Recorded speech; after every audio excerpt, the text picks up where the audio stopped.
One other question. It's come to my attention.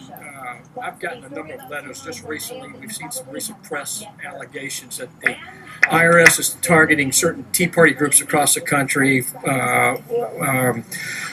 requesting what have been described as onerous document request, delaying approval for tax exempt status, and that kind of thing. Can you elaborate on what's going on with that? I mean, can you give us assurances that the IRS is not targeting particular groups based on political leanings? Yeah, no, thanks for bringing this up, because I think there's been a lot of press about this and a lot of moving information, so I appreciate the opportunity to clarify. First, let me start by saying yes, I can give you assurances.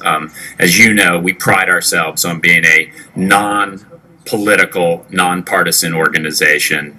I'm the only, me and our chief counsel are the only presidential appointees, and I have a 5-year term that goes beyond, runs through presidential elections, just so we will have none of that kind of political,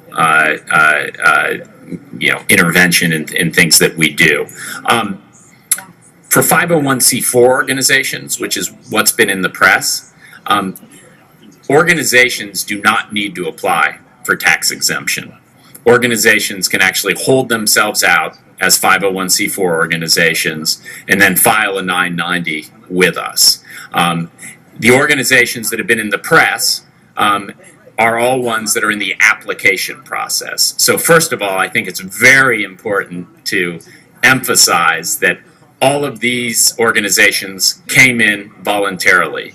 They did not need to engage the IRS in a back and forth. They could have held themselves out, filed a 990, and if we would have seen an issue, we would have engaged, but otherwise we wouldn't.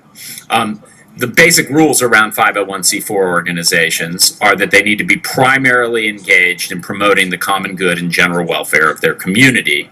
They can be involved in political and campaign activity, but it can't be their primary purpose. When people apply for 501c4 status, what we do is engage them in a number of questions about making sure that we understand their primary purpose around this and other sorts of engagement. And so what's been happening has been the normal back and forth that happens with the IRS.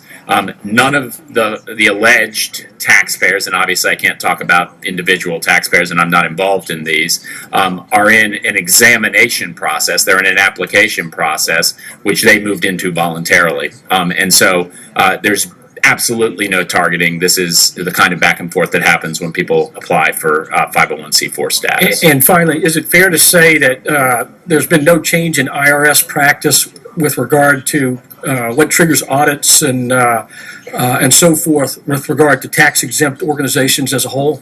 So as a whole, we have audits based on risk criteria, coverage requirements, etc. But in the area of political activities, just to make extra sure that folks are very insulated, we actually have a committee of 3 career professionals who aren't based in Washington, D.C., that any time an audit will be triggered because of potential political activity, or if there's a referral from a member of Congress and other kinds of things that could be viewed as political, that group of 3 actually first looks at it. So no single individual can launch an audit, that there's, it has to be agreement amongst 3. Then the decision would be made for an audit based on resources, risk, allegations, facts, etc., and it would be shipped out to an auditor to do that audit. That's been the practice for many years for anything to do with political activity, and that's the practice now. I thank you for your answer. Does Dr. McDermott, do you want to inquire? You may inquire. Thank you, Mr. Chairman.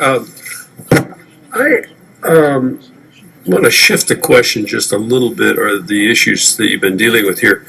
I have a lot of LGBT clients or constituents,